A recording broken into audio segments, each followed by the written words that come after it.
Welcome everyone to the game between Arjun Erigaisi taking on the world number one Magnus Carlsen at Freestyle Chess here in Las Vegas.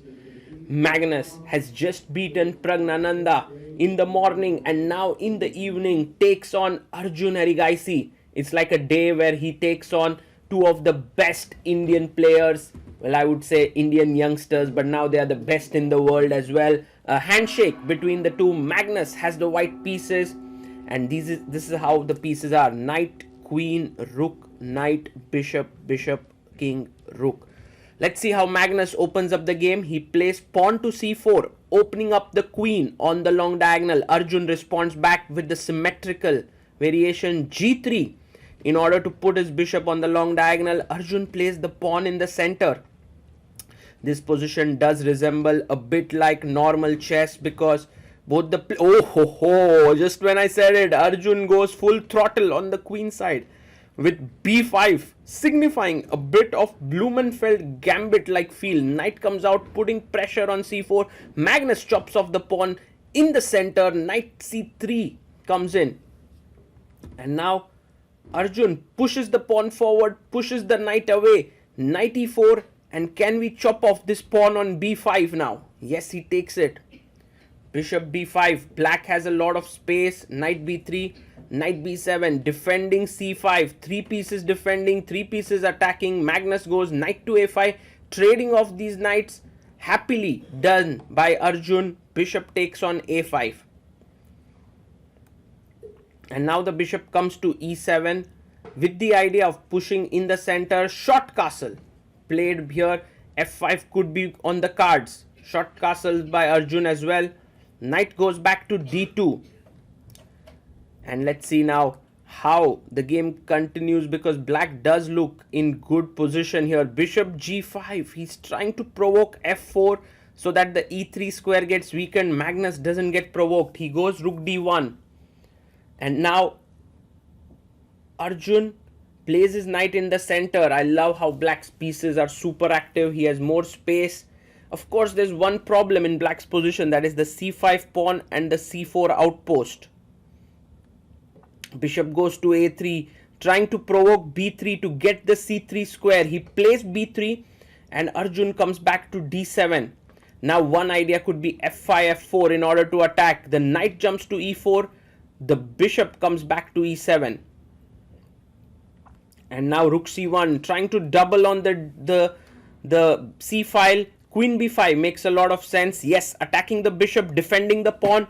Next move, f5 is going to come in.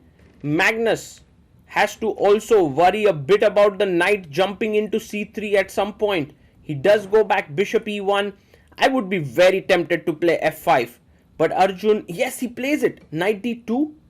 And now a5, try to gain space, maybe knight b4, but Arjun jumps in and Magnus instantly captures.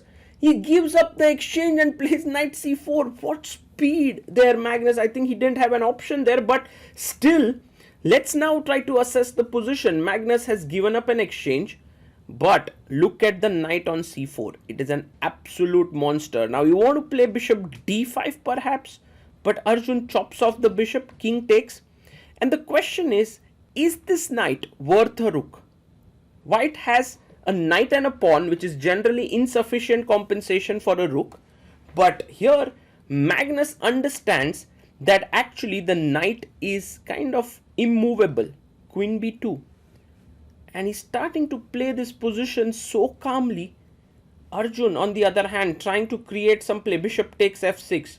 Maybe taking with the pawn, not such a bad idea as it controls the square on e5. But Arjun takes back with the rook. Already the engines say it's slightly better for white. Queen e5, Magnus even ready to go into an endgame. Wow, that's something. Rook goes to f8. And now Arjun wants Magnus to take on d5 when his pawn comes in and kicks off the knight. And Magnus wants Arjun to capture the queen. Who's going to win this standoff? We'll see. For now, it's waiting games. h4 by Magnus. Arjun goes rook to c6. He brings his rook upwards. And now this is one of Magnus's favorite strategy, clamping down opponent's pawns. Remember this. it might seem pointless now, but later in the game it becomes super useful, and it's kind of Magnus has gotten it into his DNA. b4, what a move. If you take here knight e5, and if you take on b4, the queen is hanging. Insane awareness by Magnus. He goes rook e8, but now b5 might even be strong, super strong. Magnus bit unsure whether he should play this, finds it, b5 played, and now a4, a5, b6. Whoa, the rooks are unfortunately just sitting ducks there. They cannot find any way to create counterplay. Arjun goes rook e7, pawn to a5, pushing even further ahead,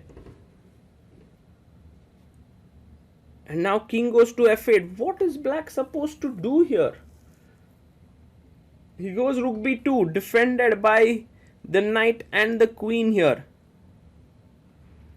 And while Arjun doesn't have any plan, Magnus is just forwarding his plan of creating a queenside passer, rook a8, so that if b6 takes, the rook could get active here via a1. a6 played by Magnus, gaining even more space. Queen takes queen, knight takes. Finally the queens are traded, but no respite here for Arjun. Magnus goes knight to c6. He puts his knight on a beautiful square. Rook c8. Arjun hoping to trade on c6 if that helps him. But Magnus says, sorry, you cannot, because after take, I'll go for a check and pick up this pawn. So king f7. Arjun trying to escape to f6 when there would be no check. Knight e5 check. King comes up to f6. And you can already feel Magnus's body language that he's going to win this. b6, pawn takes pawn. Rook takes, and again, have you noticed the hero of this entire battle, the pawn on h5, limiting these pawns, and later on can create a huge mating net with rook b7 and rook f7 mate. King comes up to f3,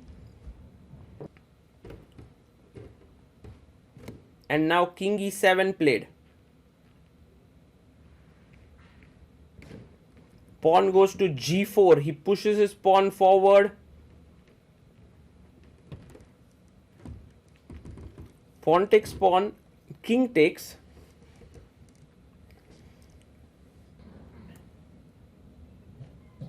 And now king comes up to f6.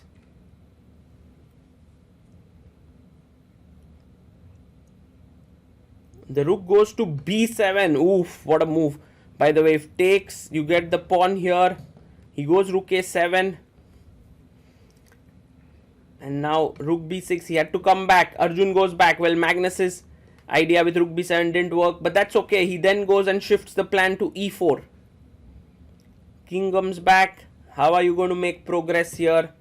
Well, you can bank on Magnus to find the way to make progress. He's generally very patient, and this is one of the rules when you are winning or when you are in the end game. Do not hurry is a big rule. King f6 is played, and now Magnus jumps in with his knight to c6. Maybe he's trying to find some kind of mating attacks here against the king with e5 check in the air. Well, Arjun goes rook d7, and now this time rook b7 should work. This time it's over. Rook b7, if you take a b7 with queen. Otherwise, yes, he finds it. Rook b7 on the board. Arjun takes on d3 with a check. King comes up to g4.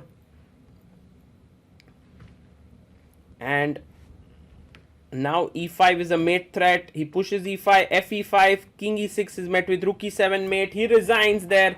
Arjun Erigaisi outplayed by Magnus Carlsen.